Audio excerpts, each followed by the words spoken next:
I got a couple of things to decide. Should I kill you and wait for him, or should I wait for him and... I spent the best years of my life in the penitentiary. I wasted my whole... I was just talking when I said that. And then I didn't know about going viral. We all suspected something was off with Clifton Powell.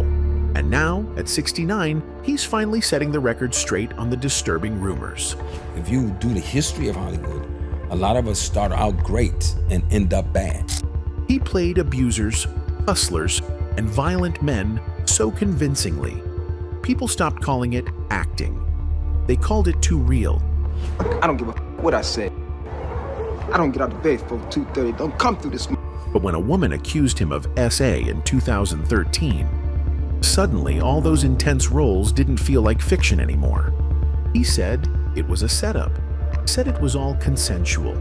But the case never really went away, and neither did the whispers about his on-set behavior, his attitude, or his reputation behind closed doors. So what really happened? In 2013, Clifton Powell's name made headlines, and not because of a movie role. A woman from Louisiana filed a $75,000 civil lawsuit against the actor, accusing him of SA. Somebody accused me of them or hurting them. I have a 22-year-old daughter. I would never hurt anyone. The alleged incident had happened 2 years earlier, in 2011. According to the woman's claim, what began as a consensual encounter took a dark and violent turn. She said Powell crossed the line, that he used force, that she said no, and that he ignored it. Immediately, the story spread across gossip blogs and urban news outlets. The headlines were loud. Clifton Powell sued for SA. And even though it wasn't a criminal case, the public reaction didn't wait for details. For many, the damage had already been done. Powell responded quickly and publicly. He denied everything. He said the encounter was completely consensual and that the lawsuit was a lie, a money grab with no basis in truth. In interviews, he called the accusation ridiculous and said he would fight it all the way. He didn't shy away. He looked right at the camera and said he was being targeted. But the truth is, the story didn't go away. Even without criminal charges, even without video, audio, or witness testimony going viral, the accusation stuck, not because it was proven, not because it was covered non-stop, but because it fit a narrative that already existed around him. For years, Clifton Powell had built a reputation for playing intense, aggressive, and sometimes downright terrifying men. Whether it was Menace to Society, Dead Presidents, or Bones, Powell was always the one pulling a gun, flipping a table, or staring someone down until they cracked. Hey, can I help you, pimp dude? He was good at it. Too good, some would say. So when this lawsuit dropped, some fans didn't know what to think.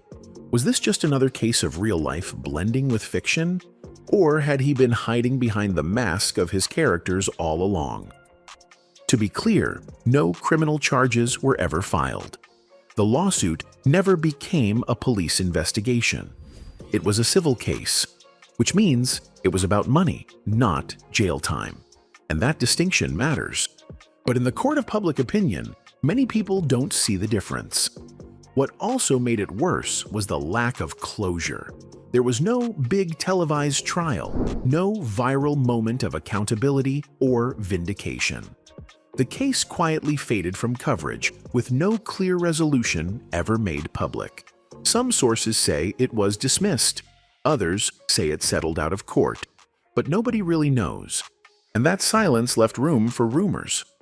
Some said Powell paid her off just to move on, even if he wasn't guilty. Others said the woman dropped the case because she couldn't prove her story. Neither version was confirmed, and Powell didn't speak on it again. He just moved forward. But even as he tried to focus on work, the shadow of the lawsuit never really left. Anytime his name popped up, so did that headline. To his supporters, Powell was being railroaded, another strong black man being dragged down without evidence.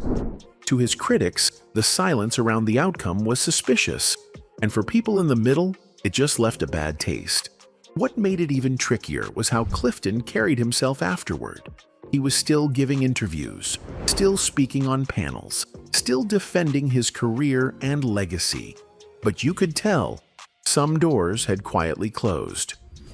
When you don't have the training and you got to go in and you haven't taken the time to work with a trainer or a coach, you could be all over the place. Because once you get in that room, man, your nerves can go to some places. He wasn't the lead anymore. He wasn't the breakout name. And whether it was the lawsuit or just bad timing, his path to the A-list seemed permanently blocked. And so, the case that wasn't criminal still ended up being career-crushing. The lawsuit might have shocked some fans, but for others, it didn't seem all that far off. Because whether it was fair or not, Clifton Powell had already been carrying a certain image. Even before the legal trouble, he was known for playing the villain, the hustler, the hothead, the man who always looked like he could explode at any second. And that wasn't just a casting choice. It became a brand. From menace to society, to dead presidents, to Bones, Powell brought a kind of aggression that stood out. His characters weren't just loud, they were dangerous. He didn't play bad guys like caricatures. He played them like men you'd cross the street to avoid. Unpredictable, violent, real. I did one movie, and let me address this. Okay. I did one movie, Women Thou Art Loosed, and they called me because somebody else, the lead actor, dropped out. And for a while, that worked in his favor. Casting directors knew exactly what they were getting. Powell could bring fear and intensity with just a stare. He didn't need big dialogue or flashy scenes. His presence alone did the work. But over time, the line between actor and role started to blur. People stopped separating Clifton Powell, the man, from the characters he played. So when the SA lawsuit dropped and fans read about physical force, intimidation, and control, it didn't sound like a story about a stranger. It sounded like a scene out of one of his movies. That's the danger of typecasting. In Hollywood, when you play the same role enough times, people start to believe it's who you are. And for Powell, that meant constantly being seen as the aggressor, the abuser, the man with the temper. Not because he said or did those things in real life, but because audiences had seen him do it on screen 100 times. And I don't need somebody like you messing things up with your little phone calls to the... And off camera. There were whispers too. People inside the industry started sharing stories, quietly, behind the scenes, about Powell being difficult to work with, that he had a short fuse, that he brought the same intensity to the set that he brought to his roles. No confirmed blow-ups, no public footage, but enough to keep the rumors alive. Directors and co-stars never came forward to call him out, but they didn't exactly rush to defend him either. His name started carrying a certain weight, one that made producers nervous. Not because of a criminal record, not because of canceled projects, but because of the vibe. People said he was too intense, that he was hard to direct, that he came in too strong for the room. Powell, for his part, has always pushed back on those claims. He's said repeatedly that his passion for the craft gets misunderstood, that he takes acting seriously, maybe too seriously, but that doesn't mean he's a problem. He's said he brings authenticity, not attitude, that his presence might be heavy, but it's not hostile. Still, the stories stuck, and paired with the roles he kept playing, the pattern was hard to ignore. Over and over, he was cast as the abusive boyfriend, the crooked cop, the dirty uncle, the violent ex-con. And each time, the image got stronger, even when the man behind it tried to show a different side. It wasn't just about screen time anymore. It was about reputation. Well, I'm gonna show you how we do it up here in Pinky's, nigga. Some critics said he was reinforcing harmful stereotypes, especially about black men, that by constantly taking roles full of rage and violence, he was feeding into a system that already saw black men as dangerous. Others defended him, saying those roles needed to be played with depth, and no one brought more layers to a villain than Clifton Powell. So when the lawsuit hit, it landed differently. It didn't feel like a random accusation. It felt like a piece that fit a larger puzzle. Fair or not, people filled in the blanks using the roles he played and the stories they'd heard. And just like that, a man who had built his career on being intense and unforgettable was now boxed in by that same intensity in real life. But before the roles, before the Hollywood spotlight, before the controversies, Powell was just a kid from Southeast Washington, D.C., and the streets he grew up on. They were nothing like a movie set. That pressure, that tension, it never really left him. And maybe that's why he plays it so well. When Powell steps into a character that's violent or unhinged, he's not guessing how it feels. He's pulling from real life, from the people he watched growing up, from the rage he saw in broken homes, from the fear he felt walking home late at night. That emotional rawness, the sharp tone, the 1,000-yard stare, the buried trauma. It's not an act, it's memory. And that's part of what makes his acting so convincing. I got a couple of mother things to decide. Should I kill you and wait for him, or should I wait for him and... But it also blurs the line between what's performance and what's personal. Coming from that background, Powell developed a mindset that's all about self-protection. He's not soft-spoken, he's not overly polished, he's blunt, direct, and sometimes aggressively honest. He learned early on that being too quiet can get you overlooked, or worse, and as his fame grew, so did his guard. Then there are the reports that he's difficult or too much on set.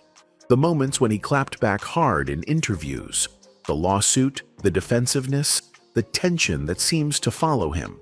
To some, it all feels like a pattern. But when you zoom out, it looks more like a survival tactic. The habits of a man who never had the luxury of relaxing. Even when Powell broke into Hollywood, he was still carrying Southeast DC in his bones. That grit, that defensiveness, that edge, it didn't fade, it just got sharper. And the more success he found, the more it seemed like he had to defend it. Especially as a black actor in an industry that's quick to replace you the moment you show emotion. By the time the lawsuit came and the accusations started flying, Powell had already been fighting for his place in a system that never really embraced him fully. The lawsuit wasn't just about guilt or innocence. It was a test, a public one. And it reminded people just how intense he really was, even off camera. In many ways, Powell seems to be a lot like Tyler Perry, especially given the controversies and lawsuits he is facing. You see, Derek Dixon, an actor from Perry's The Oval and Ruthless, filed a $260 million lawsuit accusing Perry of harassment and retaliation. Now, actor and filmmaker Tyler Perry sued for $260 million over allegations. The complaint filed in Los Angeles accuses Perry of creating a, quote, coercive, exploitative dynamic with actor Derek Dixon. Dixon's lawsuit outlined a chilling timeline, from the first time Perry allegedly picked him out of a crowd in 2019, to the alleged groping incident in 2021, and all the manipulative behavior in between. According to the filing, their relationship began like so many Hollywood stories do, an opportunity. Perry reportedly noticed Dixon at an event, struck up a conversation, and soon after, offered him a minor role on Ruthless. It seemed like a golden ticket, but what started as mentorship allegedly turned into grooming. Dixon claimed that in 2020, he was invited to Perry's Atlanta home. After drinking too much, he passed out in a guest room, only to wake up with Perry allegedly touching his thigh. That was the moment things changed. The worst moment, according to Dixon, came in June 2021. While staying in a guest house connected to Perry's property, he claims Perry entered, pulled down his underwear, groped him, and said, "Relax, and just let it happen." He claims that while he was asleep, Perry climbed into bed with him and tried to initiate sex. Dixon says he tried to distance himself from Perry, but he was offered a role on Perry's show, The Oval. Dixon said he panicked, changed the subject, tried to diffuse it without escalating. But from that moment, He said he lived in fear, trying to navigate a working relationship with someone he believed had the power to end his career overnight. By 2024, Dixon says he could no longer take it. He filed a complaint with the Equal Employment Opportunity Commission and quit the Oval, calling the environment intolerable. What made the lawsuit even more damning was its scope. It didn't just focus on Dixon, it mentioned others, including Christian Keyes, specifically alleging that Perry's company may have subjected him to similar harassment. And then came the most shocking part. The lawsuit alleged that Keyes was paid to stay silent. This was the confirmation fans feared, that Christian's silence wasn't a choice, it was purchased. For context, in late 2023, Christian Keyes went live on Instagram and dropped what many now call the first red flag in the Tyler Perry scandal. He showed up to my apartment and offered me $100 grand to take my clothes off. He said, "I don't even need to touch you. I just want to see you naked." He didn't name names, but he didn't need to. He talked about a billionaire black producer who had harassed him for years, someone who allegedly offered him $100,000 to strip, someone who pursued him after auditions, someone who tried to lure him back to private residences, and when that didn't work, turned cold. And I didn't say yes. I didn't sell my soul or my...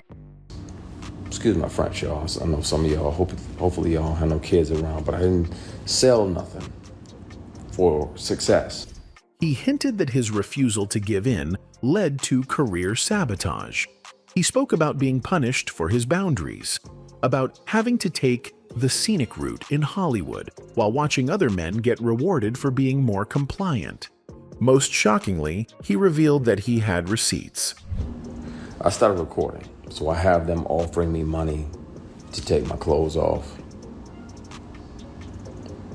I have recordings when I wasn't working with them. Keyes made it clear he wasn't just blowing off steam, he was protecting himself. And almost immediately, social media lit up with speculation. Who else in Hollywood was a billionaire, black, powerful, and someone Christian had worked with directly? All signs pointed to Tyler Perry. Keyes didn't confirm it. In fact, a few weeks later, he tried to walk it back, insisting that he never named anyone and didn't want to hurt any careers. But by then, the seed had been planted. And then, in June 2025, everything shifted. Derek Dixon, another black actor from one of Perry's shows, filed a $260 million lawsuit. He named Tyler Perry directly, accusing him of harassment, manipulation, and assault. And buried inside the court documents was Christian Keyes' name. The lawsuit alleged that Tyler Perry Studios may have subjected Keyes and others to similar behavior, and worse, it claimed Keyes had been paid off. That TPS compensated him and threatened him to keep quiet. It was exactly what fans feared when Keyes went silent after that viral live. Not that he had lied, but that he'd been bought. Suddenly, the Instagram Live didn't feel like a random outburst. It felt like a test balloon, a moment of honesty before the pressure came crashing back down.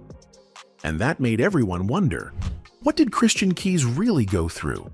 And if Tyler Perry was willing to pay him to disappear, how many others never even got the chance to speak? Then there is Monique. Long before Perry faced legal scrutiny, Monique had been trying to warn us.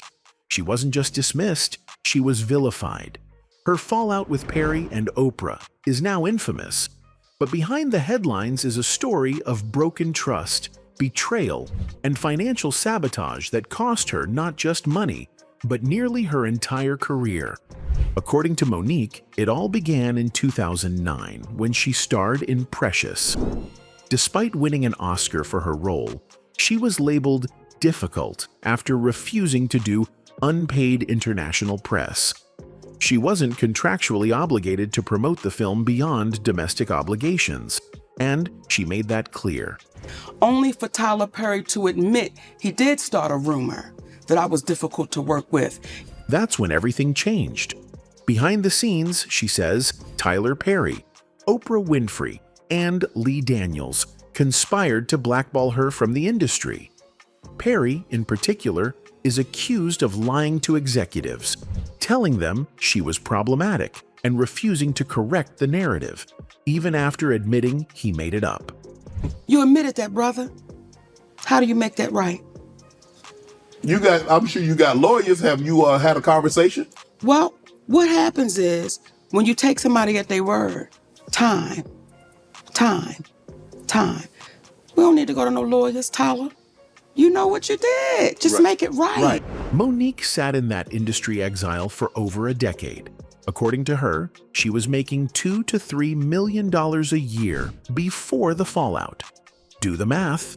She lost tens of millions based on a lie Perry admitted to in private but never corrected publicly. Do you know, Shannon, that's cost my family tens of millions of dollars? Yeah. But the financial loss wasn't even the deepest wound. In a moment that still haunts her, Oprah invited Monique's estranged parents onto her show after Monique had confided in her privately about their painful relationship. That, she says, was the ultimate betrayal. And when it came time to reconcile, Oprah gave a weak, indirect apology during a group panel, saying, "If I've done anything wrong, I apologize."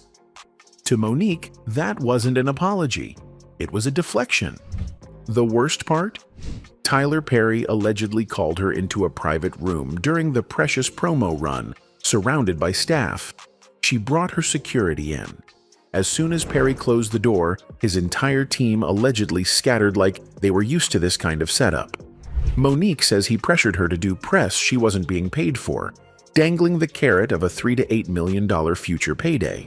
When she refused, Perry allegedly backed off, but later joined the campaign to smear her reputation anyway.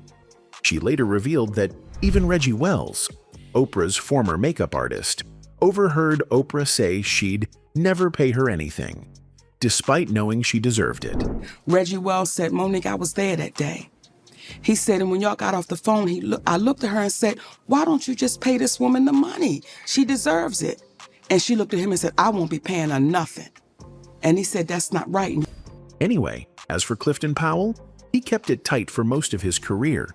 He played the roles, showed up, and let his work speak for itself.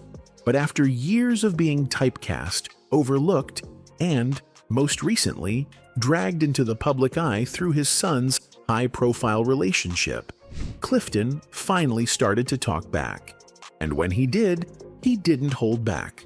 Across several interviews, Powell began pushing back against the narrative. Not just about the lawsuit, not just about the villain roles, but about Hollywood itself, the system he said had used him, boxed him in, and underpaid him. He called it out plain and simple. Black actors, especially ones like him who don't play it safe, get the short end of the stick. According to Clifton, the industry had no problem calling when they needed a thug, a violent ex, or a crooked cop. But when it came time to hand out awards, offer leading man roles, or give serious creative input, those calls stopped coming. He wasn't the only one who saw it, but he was one of the few willing to say it out loud. And just like that, the roles he played on screen started following him off screen again. Some people called his interviews refreshing. Finally, an actor willing to be real. Others called them aggressive, bitter, even dangerous to his brand. But Powell didn't care. He said what he said. And in a town where silence is currency, that made him stand out even more. One of the biggest points he hit on was typecasting. He said Hollywood treated black actors like props. If you weren't funny, you were dangerous. If you weren't soft, you were scary. And if you were someone like him, loud, emotional, complex, you were shoved into the same 3 roles for the rest of your life. He didn't say this with arrogance. He said it with frustration. Because for all his work, all the movies, all the scenes he'd stolen, Clifton Powell never fully broke through. He never got to be the face of a blockbuster. Never had the media machine backing him the way it did for other actors with half his resume. And when interviewers brought up the SA lawsuit, Powell's tone shifted. He didn't dodge it. He didn't deny that it had hurt him, but he made it clear he wasn't going to live his life under that shadow. He insisted again that the claims were false, that he had nothing to apologize for. But when pressed further, his answers got sharp, tense, defensive, and that only added to the tension around him. People didn't know how to read him. Was he angry or just tired? Was he passionate or confrontational? Was he being unfairly silenced, or was he digging his own hole? Even his body language in interviews made headlines. The way he leaned in, the way he stared, the edge in his voice. It was compelling, but it scared people, because once you've been branded as intense, anything you say with emotion sounds like aggression. At 69, Clifton Powell finds himself at a crossroads that many actors never face, caught between the characters he's mastered and the man he claims to be. The lawsuit may have faded from headlines, but its impact lingers. The roles that made him famous became the very thing that made people suspicious, and the intensity that brought authenticity to his performances became the trait that made Hollywood nervous. Powell's story isn't just about one actor's rise and fall. It's about an industry that profits from black trauma, then punishes the actors who deliver it too convincingly. It's about the thin line between art and life, and what happens when audiences can't tell the difference. Anyway, that's it for this video, folks. Bye.